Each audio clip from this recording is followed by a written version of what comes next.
जो इंडिया पे एक गवर्नमेंट मुसल्लत है मोदी की शक्ल में, और बेसिकली जो इनकी बुनियादें हैं, आरएसएस के साथ इनका लिंक है, बीजेपी का। जब इटली में वो डिक्टेटर आया था मुसोलिनी, और फिर पैरेलल में हिटलर आया जर्मनी में, उससे मुतासिर होकर यहां पर भी हिंदुओं के अंदर एक रेवोल्यूशन शुरू हुई। रेवोल्यूशन तो बुरी नहीं थी, होनी चाहिए, तमाम रिलीजन के मानने वालों का हक है कि वो रेवोल्यूशन लेकर आए, लेकिन इस रेवोल्यूशन का अगर ये अंजाम हो कि आपने बाकियों को कत्ल करना है और सिर्फ अपनी नस्ल को बाकी रखना है, तो ये ज्यादती वाली बात है।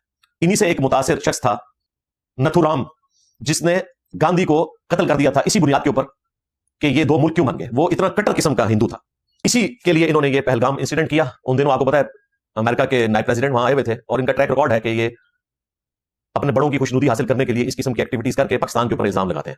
और आजकल तो ये अमेरिकन ब्लॉक के अंदर जा चुके हैं, और अमेरिका ने चाइना के खिलाफ इनको हल्लाशेरी दी है, लेकिन मुश्किल वक्त में अमेरिका पीछे हट गया।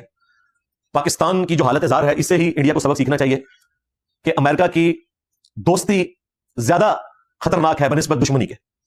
हमने दोस्ती करके जो कुछ कमाया वो आपके सामने है।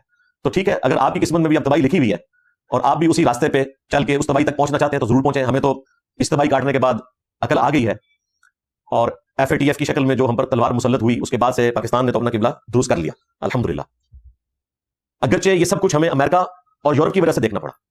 हमारे जो इस वक्त के डिफेंस मिनिस्टर हैं ख्वाजा आसिफ साहब, वो हर फोरम के ऊपर अमेरिका का और यूरोप का नाम लेते हैं कि ये उनका गंद है, जो हम समेटते रहे, उनके कहने के ऊपर हम ये सब कुछ करते रहे, और आज हमारे गले पड़ा।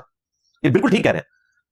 आज जो दुनिया में बड़े चैंपियंस हैं और हमें अमन का दर्स देते हैं, और हमें वो अनडिक्लेयर्ड एक एक्सिस ऑफ ईवल मानते हैं, तो उन्हें देखना चाहिए कि ये सब कुछ हमें आपकी वजह से देखना पड़ा। पाकिस्तान में अगर सुन्नी शिया फसाद हुआ है तो अमेरिका और यूरोप की वजह से।